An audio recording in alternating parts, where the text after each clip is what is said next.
నమస్తే, welcome to hit TV. నేను మీ Simhadri.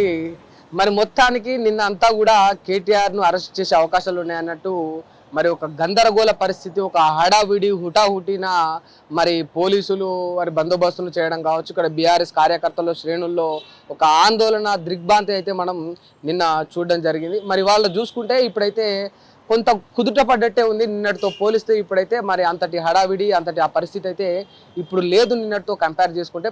But అయినప్పటికీ ఈ యొక్క లగచెర్ల ఇష్యూ ఏదైతే ఉందో, అక్కడ లగచెర్లలోని రైతులు ఎవరైతే కలెక్టర్ పైన దాడికి యత్నించారో దాని వెనకాల ఒక పెద్ద కుట్ర ఉంది. కేవలం ఇది రైతులు వారు అంటే స్వయంగా వారికి వారే ఆవేశానికి గురై చేసింది కాదు. దీని వెనుక ఖచ్చితంగా పొలిటీషియన్స్ ఉన్నారు, రాజకీయ నాయకుల హస్తం ఉంది. వాళ్ళే కావాలని చెప్పేసి రైతులను ఎగేసి ఇదంతా దాడికి చేపించారని చెప్పేసి మరి పోలీసులు ఆ కోణంలో మరి దర్యాప్తు అయితే జరుపుతున్నారు.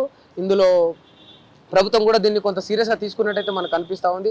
ఎందుకంటే పర్టికులర్గా కావాలని ఉద్దేశపూర్వకంగా కేటీఆర్, ఇక్కడ పట్నం నరేందర్ రెడ్డి కావచ్చు, అక్కడ కొడంగల్లోని ఎక్స్ ఎమ్మెల్యే, వీరిద్దరి హస్తం ఉంది. వీళ్ళే వెనుక ఉండి దీన్ని అంతా కూడా నడిపించారు. దీనికి కర్త కర్మ క్రియ వారే అన్నట్టయితే మరి ప్రభుత్వం కావచ్చు, పోలీసులు కావచ్చు వారి యొక్క అనుమానాన్ని వ్యక్తం చేస్తూ ఉన్నారు. చూడొచ్చు, నిన్న ఆల్మోస్ట్ ఆల్ కేటీఆర్ అరెస్ట్ అవుతాడని అనుకున్నాం. బట్ అయినప్పటికీ పూర్తి స్థాయిలో ఆధారాలు లేకపోవడం వల్ల, అంటే కేటీఆరే దీని వెనకాల ఉండి నడిపించాడు అనే దానికి ఒక 100% స్పష్టమైన ఆధారాలు లేకపోవడం వల్ల మరి అరెస్ట్ను ఆపినట్టయితే మనకు తెలుస్తూ ఉంది. ఇవాళ లగచెర్ల రైతులు ఎవరైతే సంగారెడ్డి జైల్లో ఉన్నారో వాళ్ళని కలవడానికి, వాళ్ళని పరామర్శించడానికి కేటీఆర్ అక్కడ వెళ్తున్నట్టయితే మనకు సమాచారం అందింది. అయినప్పటికీ ఇంకా పట్నం నరేందర్ రెడ్డికి సంబంధించిన కాల్ డేటా అవన్నీ కూడా ఇప్పుడు వెలికి తీసే ప్రయత్నంలో మరి పోలీసులు అయితే ఉన్నారు. ఆ కాల్ డేటాకు సంబంధించి అదంతా బయటికి వస్తే మరి ఎవరితో సంభాషణలు జరిపారు, దీని వెనుక ఎవరున్నారు, ఆ కాల్ డేటా చూస్తే తెలిసే అవకాశాలు ఉన్నాయి అన్నట్టు ఆ కోణంలో పోలీసులు ఇప్పుడు దర్యాప్తు చేస్తున్నట్టయితే తెలుస్తూ ఉంది.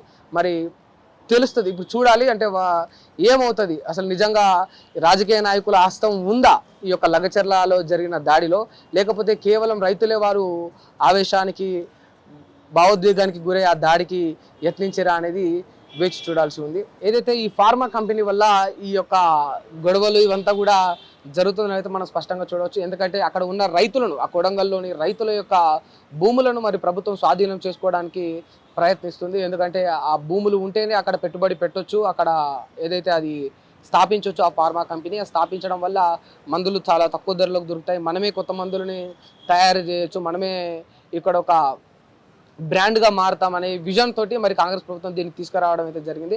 అయినప్పటికీ రైతులందరూ ఏమంటా ఉన్నారంటే ఆ మందులు అదంతా ఇంకా ఫార్మాసిటీ కంపెనీ మీరు ఏమైనా చేసుకోండి, కాకపోతే అది ఇంకో చోట పెట్టండి, మా భూములు లాక్కొని మా చోటనే ఎందుకు పెట్టాలి, మేము ఒక 2 ఎకరాల 3 ఎకరాల మీద ఆధారపడి ఉన్నాం, ఇవాళ ఆ భూమి తీసుకొని మీరు ప్రభుత్వ ధర ఏదైతే పలుకుతా ఉందో గవర్నమెంట్ వాల్యుయేషన్ ప్రకారం ఆ రేటు కట్టి మీరు మాకు డబ్బు ఇవ్వడం వల్ల మేము ఎంతకాలం అన్న డబ్బు తింటాం, మేము ఎంతకాలం అని బ్రతుకుతాం, వ్యవసాయం మీద ఆధారపడ్డ కుటుంబాలు మావని చెప్పేసి వారు ఆవేదన అయితే వ్యక్తం చేస్తూ ఉన్నారు. మరి దీనికి ప్రతిపక్షం మరి బీఆర్ఎస్ బలంగా ఫైట్ చేస్తుంది. అయినప్పటికీ మరి డెవలప్మెంట్ జరగాలి, కొంతవరకు ముందుకు పోవాలంటే ఇటువంటివన్నీ కూడా ఉంటాయి అన్నట్టు మరి కాంగ్రెస్ ప్రభుత్వం చెప్తుంది. దీనివల్ల రైతులకు కావచ్చు, యావత్ తెలంగాణకి కావచ్చు మంచే తప్ప నష్టం లేదన్నట్టు రేవంత్ రెడ్డి గారు మొన్న మాట్లాడడం అయితే చూసాం. మరి ఏం జరుగుతుందో చూడాలి. మరి ప్రజలు చిట్టచివరగా మరి రేవంత్ రెడ్డి తీసుకొచ్చిన ఈ యొక్క ఫార్మాసిటీ కంపెనీ ప్రపోజల్ని యాక్సెప్ట్ చేసి వాళ్ళ భూములను ఇవ్వడానికి సిద్ధపడతారా, లేకపోతే ఇదే విధంగా వారి యొక్క వ్యతిరేకతను, వారి యొక్క పోరాటాన్ని మరి కొనసాగిస్తారా అనేది వేచి చూడాల్సి. హిట్ టీవీ యాప్ ని డౌన్లోడ్ చేసుకోండి. ఇందులో short news, live news, entertainment movies అన్ని అవైలబుల్ గా ఉన్నాయి. Please download hit TV app. Hit TV app. Hit TV యాప్ని ఫ్రీగా డౌన్లోడ్ చేసుకోండి.